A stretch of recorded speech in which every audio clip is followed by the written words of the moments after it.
That's amendment number one, try and take that, ha! All I know is the truth's elusive so much, in fact it's useless if the thought's too surreal, even with proof they disapprove it. They paint you like your Judas, make what you say seem foolish. The truth becomes conspiracy, the media remains ruthless.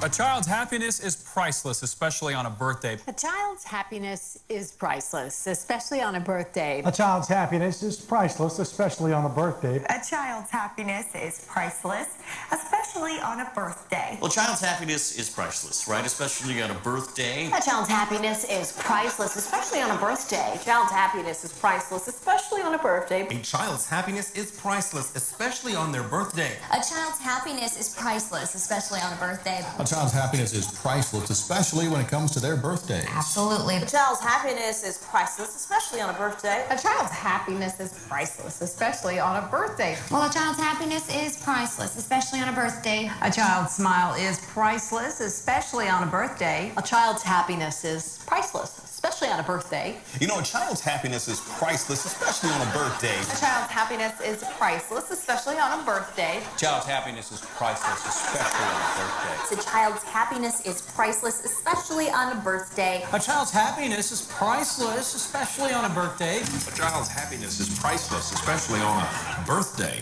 You like that? How's everyone doing today? Welcome back to Scratching the Surface. I'm your host, John Santiago, and in the last episode I covered media deception. And I can guarantee you it won't be the last time either, that's for sure.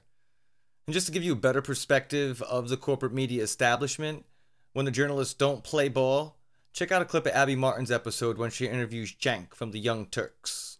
But right before that, she delivers a fun fact. Americans' trust in societal institutions is plummeting, especially when it comes to the fourth estate. According to a Gallup poll from last year, people actually trust banks more than they do newspapers or TV news in this country. But the distrust of the mainstream has paved the way for a renaissance of alternative media to flourish. And perhaps there's no better example than the Young Turks. The Young Turks is a purely online network of shows and political commentary that has become one of the most popular channels on YouTube with over 1 billion views. Well, earlier today, I was joined by the founder, host of the Young Turks, and former MSNBC anchor, Cenk Uygur, to discuss why his media platform is far more successful than the corporate media will ever be. I first asked him about the behind-the-scenes story concerning his departure from the corporate press. Well, I got a speech a couple months before they made the switch on time slots saying that I needed to be more pro-establishment. Literally, that's exactly what they told me, which was amazing to me. And they said, you know, outsiders are cool, but that's not who we are. This is NBC, we're insiders. And they said that Washington was not happy with my tone. So I'm always amused by people who think that the cable news operators here in America are totally independent. Oh, it's funny how under the thumb that other channels are of governments, etc. Our own channels are under the thumb of our own government. Right, and of course, you know, people guffaw at the notion of censorship. Oh, I don't self-censor, says Piers Morgan. But, you know, Cenk, you bring up a good point, which is that we have this corporate media apparatus that is actually towing the line of the establishment. Should that be scary to people? Because, of course, people give RT a lot of flack for towing the line of the Russian foreign policy perspective. But here we have a media apparatus entirely funded by corporations that's towing the line of the U.S. government. Should that be concerning? Yeah, I actually think in some ways it's more concerning because, of course, a giant corporation like Comcast has its own, you know, needs. Comcast owns MSNBC at this point. And they're going to drive in that direction and not necessarily in the direction of what serves the audience best. But they're also intertangled with the government. So, for example, they're right now in the middle of trying to acquire the second largest cable operator. They're, of course, the largest in the country. And in order to do that, they're going to need the permission of the government. So it might help if they were friendly with the government. The previous owner of NBC was GE, one of the largest defense contractors in the country. So they have a ton of contracts that are related to the government. So those things are, as I personally witnessed, totally intertwined with one another. And so to give you more detail on what happened with me, you know, they said, okay, we're going to move you to the weekends and out of prime time at 6 o'clock. And I remember in the conversation I asked, look, are my ratings okay? Full well knowing the answer that they were actually the best ratings that they had at 6 o'clock until then. And of course the answer was yes, your ratings are excellent. And I said, if you move me to the weekends, if I've done everything you've asked internally, right, and it's not the content and it's not the ratings, well, then what is it? And it was met with about 30 seconds of the most awkward silence you've ever heard in your life. So yes, they're intertangled, and yes, they make decisions based on that. And if Piers Morgan doesn't realize that, he's got his, head buried in the sand. Well, I think people like Piers Morgan, maybe they don't think that they self-censor because they're just super generic and have been kind of groomed for this position because they toe the line so well. I mean, maybe that says a lot about who these people are. But what does it say about the future of this kind of media machine? I mean, CNN, for example, fired over 40 people to replace them with entertainment journalists, and their new model is going to reality TV. Yeah, there's so many different parts of that. First of all, I think a lot of people on TV are good people, and they don't even quite realize that they're part of this machine. But what happened was they got promoted because they towed the line. They think that they got promoted because they were so good on TV. But the reality is most of the people who stuck their head out, like Ashley Banfield was basically, literally, in her MSNBC days, put in a closet because she spoke out against the Iraq War. Now, that was back when MSNBC was conservative, right? And so what the person who got the promotion above Ashley Banfield doesn't realize is they got that promotion because they didn't say anything against the Iraq War. They didn't say anything against the government. They didn't say anything about how corporate money totally and utterly controls our politics. So that's how the system moves people up that are willing to play ball and moves people down if they're not. Now, to the idea of the entertainment taking over cable news, look, and I don't mind entertainment news on the Young Turks. We do entertainment news, but it's got its place, right? And if you're supposed to be the most trusted name in news, you should do some news, right? And so for CNN, let me ask an interesting question for you. When's the last time they broke a really interesting investigative story about the government? I can't remember. I'll give you a couple of years to think about it. Great question, Shank. And oddly enough, it's exactly what this episode is about. So, but yeah, I believe it was this story right here, actually. Check it out. Keeping them honest tonight, potentially hundreds of military employees and contractors who may have bought child pornography online but haven't been prosecuted or even in some cases investigated. That's right, you heard me, child pornography. As many as 1,700 names, according to a U.S. Senator, on a list of 5,200 from an internet sting operation overlooked the first time around 4 years ago.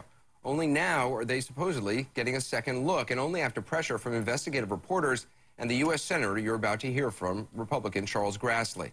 Pentagon porn story began in 2006. An Immigration and Customs Enforcement child pornography sting operation called Project Flicker produced payment records of about 5,200 people, many of whom provided Army or fleet zip codes or military email addresses. Subsequently, the Pentagon's investigative branch, DCIS, began going through the ICE list to identify who actually was a DoD employee or a contractor. The investigation, however, only ran for 8 months and only cross-checked some 3,500 names for Pentagon ties, according to a senator.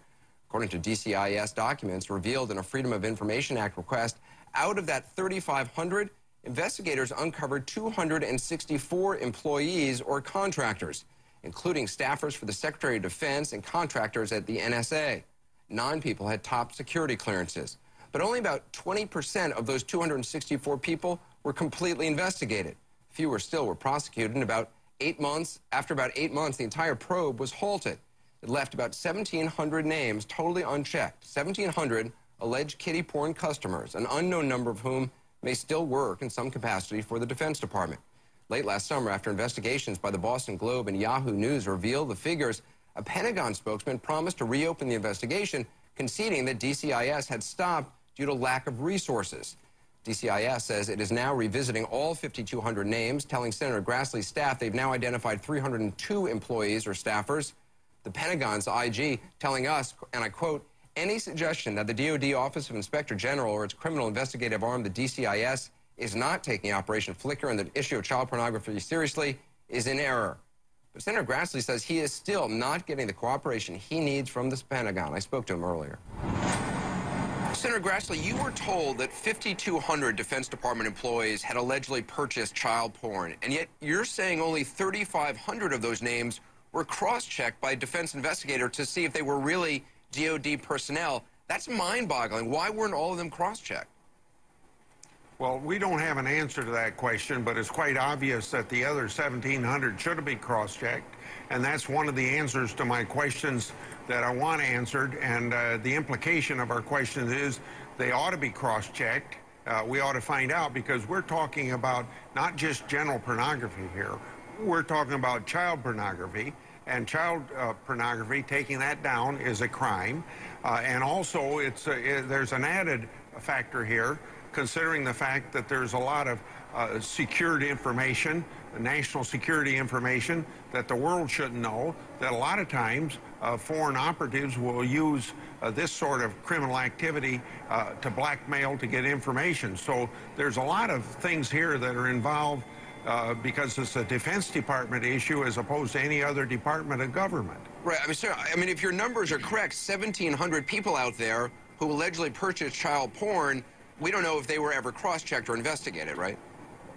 That's true, and there's been some other names in the hundreds where there's the names have actually been given out that we don't know what's going to be done about them. Now, there's some reason to believe that it's a criminal act.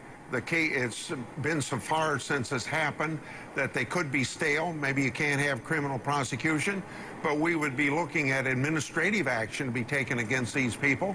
And I want to know who they are and what administrative action's being taken. Yeah, because what's even more startling is that of the 302 people confirmed as DOD personnel or contractors, only 70 of them were actually investigated. How is it possible that all of them weren't investigated?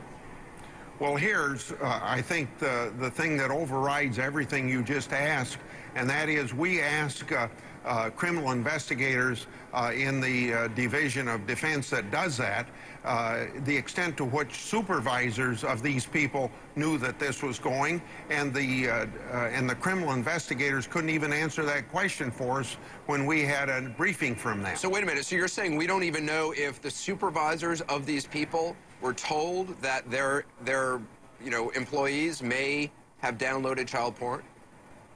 That's the question that my staff asked of the criminal investigators, and they could not answer the question whether or not supervisors had been informed of this. And if supervisors don't know about it, it's a bad environment that things like this can happen in the first place, and worse, that it's a criminal act when things are downloaded. Until you started raising this issue, this investigation was closed by the Defense Department. They only investigated for about 8 months. Do you think the Pentagon just didn't take this seriously? Well, it's quite obvious that they didn't take it seriously, because it wasn't only that I was asking the questions. It wasn't until it started getting questions from people like you who are journalists that this got their attention, and we got any consideration and reopening of this in the first place. Well, one of your staffers told us that getting information from the Defense Department on this has been like pulling teeth. Is that how you describe it? Yeah. Oh, I've been involved in oversight of the Defense Department for almost all the years I've been in the United States Senate, and it's very difficult to get answers from a lot of bureaucracies, but it's quite more difficult in the Defense Department. Senator Grassley, I appreciate your time. We'll continue to follow this. Thank you. Okay, thank you very much. So you're telling me that in 2006 this was first found out, and they opened Operation Flicker in 2007, and that only lasted for 8 months? As you can see, there's a lot of black.